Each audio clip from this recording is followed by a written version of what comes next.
Halo, saudara terkasih di dalam Tuhan, balik lagi dengan saya di channel Kristenku Inspiratif. Dan kali ini kita kembali lagi bersama Bapak Pendeta Daud Tony, di mana dia memberitahu kita harus bersiap-siap menghadapi resesi ekonomi di tahun depan ataupun inflasi ya ekonomi di Indonesia ini. Dan Pak Daud Tony, apakah sikap kita sebagai anak-anak Tuhan untuk resesi ekonomi ini dan apa saja yang harus dipersiapkan? Pak Dotoni di sini memberitahu kita bahwa kita harus bersiap mungkin sebelum tahun depan ini terjadi dan inflasi ini terjadi di Indonesia. Dan sebelum kita ke jawabannya, izinkan saya untuk membacakan satu renungan firman Tuhan untuk kita semua. Firman-Nya ada di 1 Raja-Raja 18 ayat 18 yang berbunyi, "Jawab Elia kepadanya, bukan aku yang mencelakakan Israel, melainkan engkau dan kaum keluargamu. Kamu telah meninggalkan perintah-perintah Tuhan dan engkau ini telah mengikuti para Baal." Yang artinya adalah Tuhan dapat memakai siapapun untuk menyadarkan kita kembali ke jalannya. Dan itu dia satu firman Tuhan untuk kita semua. Langsung saja kita ke videonya bersama Bapak Pendeta Daud Tani. Mari kita simak videonya. Salam Pak Daud. Salam Jonas. Ya Pak. Kita doa Jonas. Ya Pak. Aku mohon kuasa Yesus bekerja, kekuatan Elohim bekerja, bebaskan dari yang jahat, bebas dari kutuk, bebas kegelapan. Kuasa Yesus bekerja, alat kami semua Tuhan, dan nama Yesus dimuliakan. Amin. Gimana Amin. Jonas? Ya baru nyampe Pak di rumah dari Jakarta Pak. Ya ini sekarang ekonomi gimana Jonas? Kan siap-siap tahun depan resesi ekonomi. Iya, setengah tahun lagi Pak menghadapi resesi Pak ya. Iya. Nah setelah pelantikan presiden itu ada 100 program kabinet yang dilantik baru. Nah setelah itu akan ada yang namanya itu perbaikan pembenahan. Nah itu perlu penyesuaian selama 100 hari itu. Ya. Nah tapi yang jelas, ada pandangan pribadi apa Pak mungkin terkait program 100 hari ini, apakah perbaikan ekonomi dulu atau stabilitas keamanan dulu atau mungkin apa menurut pendapat Pak pribadi? Nomor satu pasti adalah stabilitas ekonomi. Ekonomi Pak ya. Nanti bicara tentang moneter dulu. Nah, kenapa moneter? Karena hubungan ekonomi itu selalu dengan moneter. Namanya kestabilan pasar kan ya. Karena pasar itu menerima Anda pada itu setelah pelantikan presiden. Ya. Nah, kebijakan apa yang dilakukan presiden pada waktu program 100 hari itu sangat menentukan pasar menerima apa tidak. Ini pengalaman saya waktu saya di zaman Pak SBY di One Team Press, Dewan Pertimbangan Presiden. Ya. Tapi saya di sana hanya bagian duduk-duduk sama kongko-kongko karena tidak ada kerjaan selain ngawal. Nah, kita kan tugasnya ngawal. Nah, pengawalan kadang duduk-duduk, tidak ada kerjaan, ya kongko-kongko. Enak dong Pak. 10 tahun. Kayak 10 tahun ya Pak. Nah, disitulah karena tidak ada kerjaan, kongko-kongko, nah itu selalu berhubungan dengan ekonomi, kestabilan ekonomi, polhukam, politik hukum. Nah, jadi nomor satu nanti program 100 hari adalah kestabilan ekonomi yang berhubungan dengan moneter. Nah, moneter ini berhubungan dengan BI. Nah, BI ini independen. Nah, nanti akan ada yang berhubungan dengan namanya itu LPSK OJK. Nah, kuncinya nanti untuk namanya keseimbangan di dalam kebijakan moneter. Iya. Nah, itu sangat menentukan. Nomor satu itu akan dilakukan program 100 hari. Iya. Gimana, Jona? Berarti 3 bulan pertama nanti kira-kira itu ekonomi mungkin bisa stuck itu Pak, karena banyak market itu menunggu ya kebijakan-kebijakan yang baru. NC semua melihat menunggu. Nah, dan nanti kedua nanti adalah pada itu profit test Menteri Keuangan. Ya. Nah, program apa yang akan dia lakukan untuk kebijakan moneter? Ya. Nah, itu langkah-langkah yang harus tahap demi tahap. Nah, setelah itu baru yang kedua adalah keamanan. Nah, keamanan nanti berhubungan dengan polhukam, politik hukum. Nah, juga namanya keseimbangan di parlemen juga, di DPR, MPR. Iya. DPR, MPR-nya oke enggak? Ribut-ribut enggak? Nah, itu menentukan juga. Iya.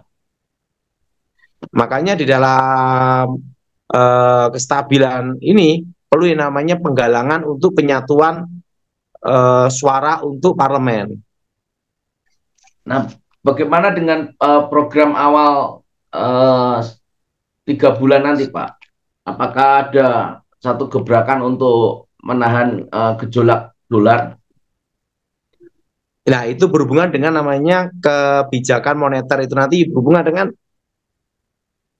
gimana Gubernur BI nanti mengambil keputusan atau dalam profit testnya itu yang disodorkan apa programnya. Itu menentukan sekali pasar menerima apa tidak. Tapi ingat ya, dolar 17.000 ke atas pun itu pengaruhnya hanya inflasi. Tetapi untuk keamanan tetap aman. Ya. Nah, kenapa aman tetap aman? Karena posisinya saat ini politik itu hanya mempengaruhi ekonomi itu 50%. Oh. Beda dengan 98. Waktu 98 dulu. Itu politik itu mempengaruhi ekonomi dan kebijakan moneter itu 90%. Wah. Sehingga begitu ada pergolaan, ya selesai.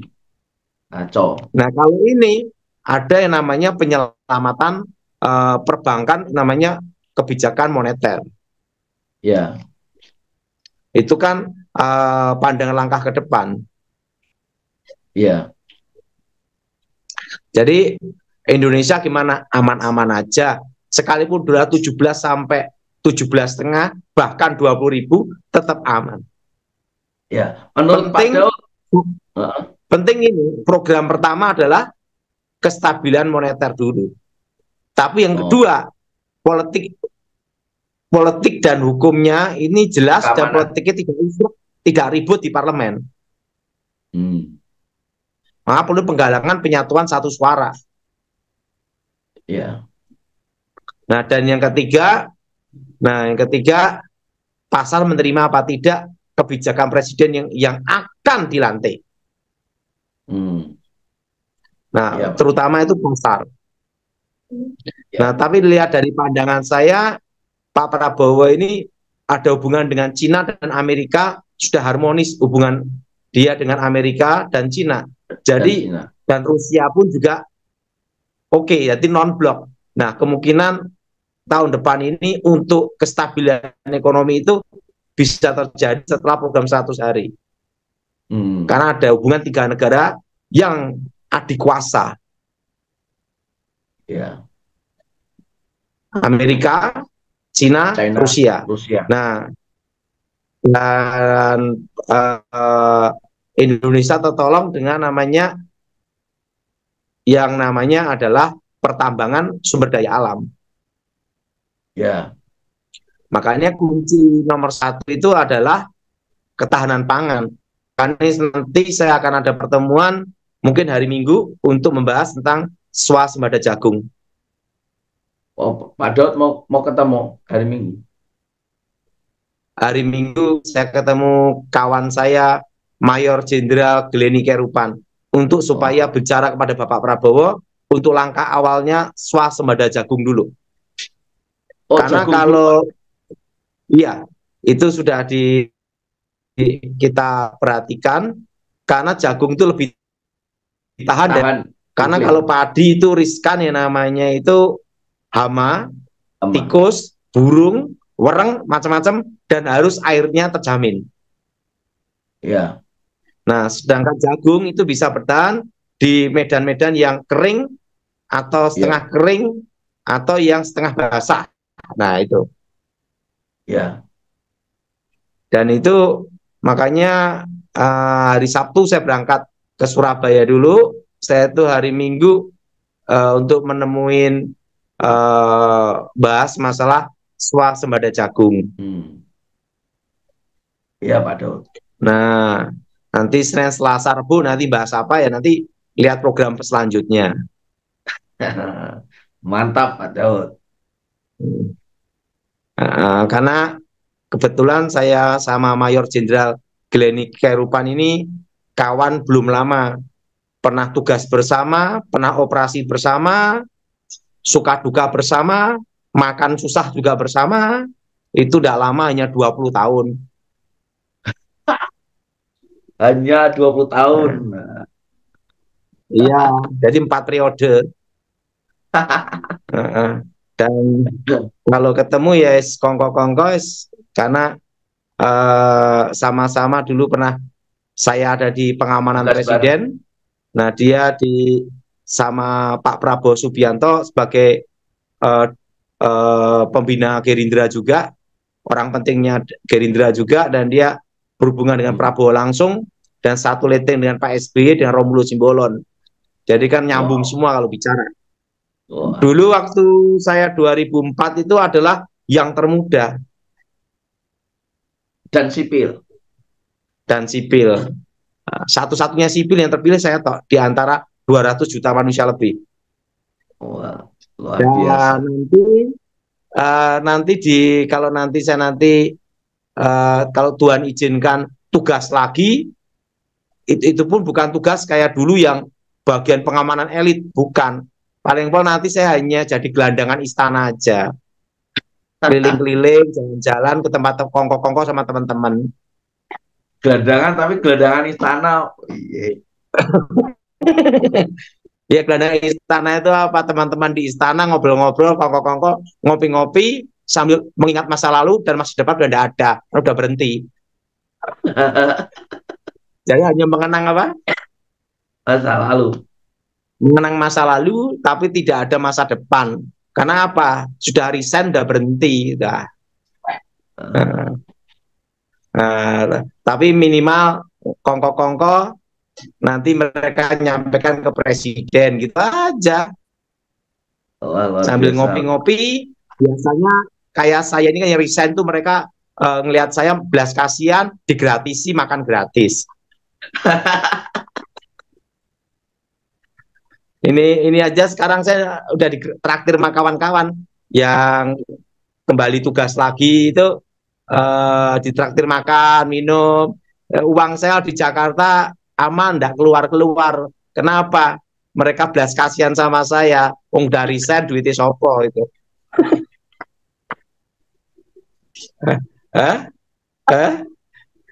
Jadi makan, minum gratis. Saya senang sekali nih. Wah, kalian yang enak sekarang. Ini saya yang resign jadi gelandangan. Kenapa kok mereka beliau-beliau ini punya belas kasihan sama Pak Daud? Apa itu? Nah, kan saya sudah resign dan tidak mau lari-lari kayak dulu lagi. Kalau dulu kan usia saya 30 sampai umur 40, pengamanan presiden kan tim pendahulu, tim aju. Sebelum presiden tiba. Nah, sekarang kan udah umur 50, lari-lari ya boyoke pegel kabeh. Paling mau saya hanya kongko-kongko, ngasih masukan, ngasih pertimbangan, itu aja. Dan apa karena masyarakat, celana Pak Daud yang baru, masyarakat menengah ke bawah gimana, keluhannya apa, ya saya sampaikan aja. Ya itu namanya gelandangan istana kan gitu. Dan makan digratisin sama mereka. Kenapa? Ya, mereka ngomong nggak ada kerjaan apa-apa selain jadi gelandangan, gimana? Makanya juga gratisin lah. Betul? Eh? Iya, Pak. Paling paling nanti ya suka ke Jakarta, kongko-kongko, biasanya ngopi-ngopi ya. Saya itu minum teh, ngopi, makan, kongko-kongko, saya ngasih masukan-masukan, ngasih pertimbangan, pulang. Nah, biasanya nanti makan dikasih gratis, bayar gratis, nah, penginapan gratis, setelah itu pulang bayar sendiri.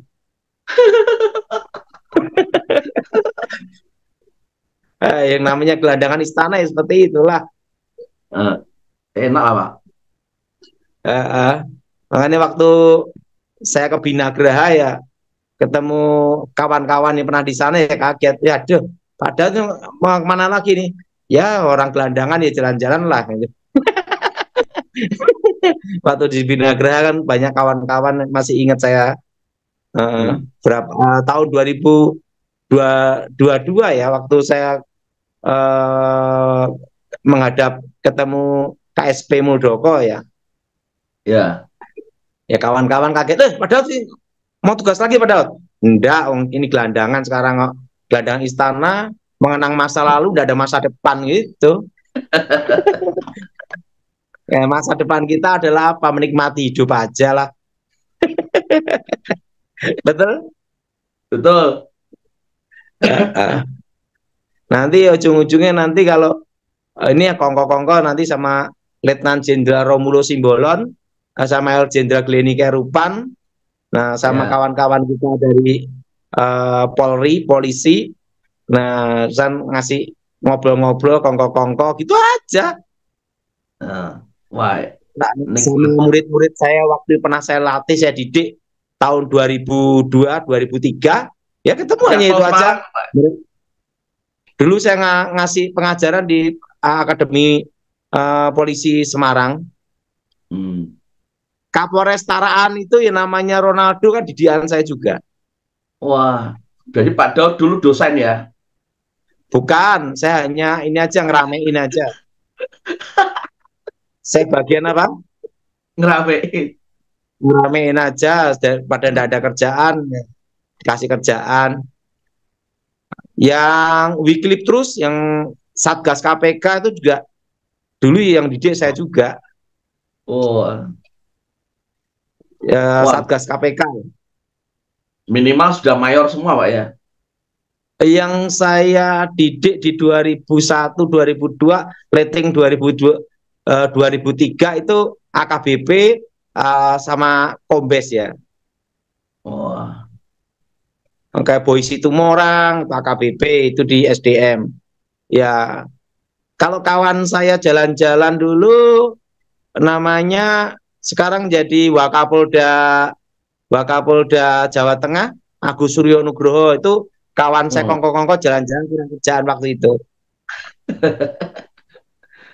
Konco-konco pas saya tidak ada kerjaan, habis ngawal presiden, mampir gitu, jalan-jalan.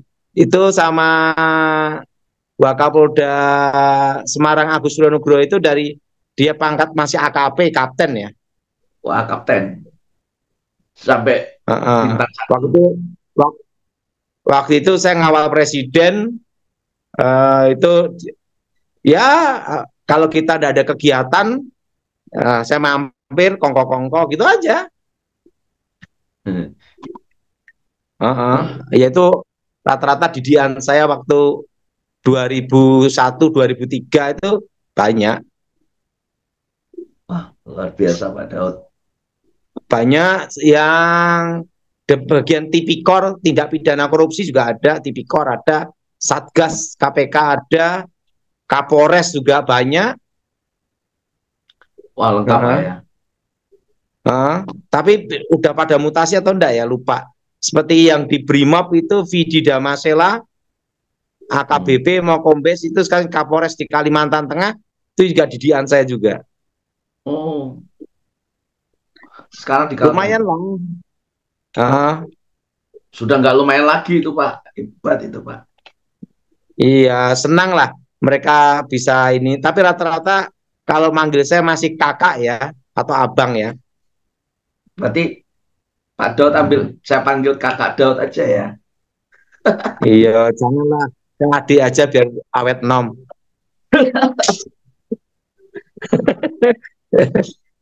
Jadi tentang ekonomi tahun depan aman-aman aja. Amin. Resesi tetapi aman, terkendali. Aman Pak ya.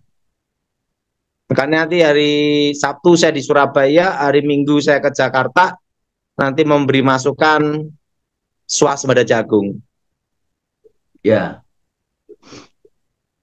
Ya Pak. Oke Jonas. Pak, tanya jawab Pak. Ya, saya ucapkan terima kasih buat kalian yang sudah menonton video khotbah Bapak Pendeta Dotoni. Dan juga saya ucapkan tentunya buat kalian yang sudah mendukung channel Kristen Konspiratif, saya ucapkan terima kasih banyak. Dan buat kalian ya yang belum mendukung channel Kristen Konspiratif, saya ingatkan buat kalian, segala dukung channel Kristen Konspiratif ini dengan saya subscribe dan komen, share dan like, dan juga bagikan video-video ini ke kerabat atau keluarga kalian supaya berkat-berkat kita terbagi dan juga kita upahnya besar di surga. Dan sebelum saya mengundurkan diri, saya ingin membacakan lagi satu renungan firman Tuhan yang tadi ada di 1 Raja-Raja 18 ayat 18. Berbunyi, jawab Elia kepadanya, bukan aku yang mencelakakan Esta, melainkan engkau dan kaum keluargamu. Kamu telah meninggalkan perintah-perintah Tuhan dan engkau ini telah mengikuti para Baal. Itu dia renungan firman Tuhan untuk kita semua, dan langsung saja saya akhiri video ini. Shalom and God bless you all. Dukung channel ini dengan cara subscribe, like, comment, and share supaya channel ini dapat membagikan konten-konten yang membangun iman kita. Terima kasih. Shalom and God bless you all. Zaharia 9 ayat 9. Bersorak-soraklah dengan nyaring, hai puteri Sion, bersorak-sorailah, hai puteri Yerusalem. Lihat, rajamu datang kepadamu, ia adil dan jaya. Ia lemah lembut dan mengendarai seekor keledai beban yang mudah. Zaharia 7 ayat 9-10. Beginilah firman Tuhan semesta alam, laksanakanlah hukum yang benar dan tunjukkanlah kesetiaan dan kasih sayang kepada masing-masing. Janganlah menindas janda dan anak yatim, orang asing dan orang miskin, dan janganlah merancang kejahatan dalam hatimu terhadap masing-masing. Yohanes 8 ayat 44. Iblislah yang menjadi bapamu dan kamu ingin melakukan keinginan-keinginan bapamu. Ia adalah pembunuh manusia sejak semula dan tidak hidup dalam kebenaran, sebab di dalam dia tidak ada kebenaran. Apabila ia berkata dusta, ia berkata atas kehendaknya sendiri, sebab ia adalah pendusta dan bapa segala dusta. Yohanes 4 ayat 24. Allah itu roh dan barang siapa menyembah dia, harus menyembahnya dalam roh dan kebenaran. Yohanes 15 ayat 26. Jikalau penghibur yang akan kuutus dari Bapa datang, yaitu roh kebenaran yang keluar dari Bapa, ia akan bersaksi tentang aku. Yeah.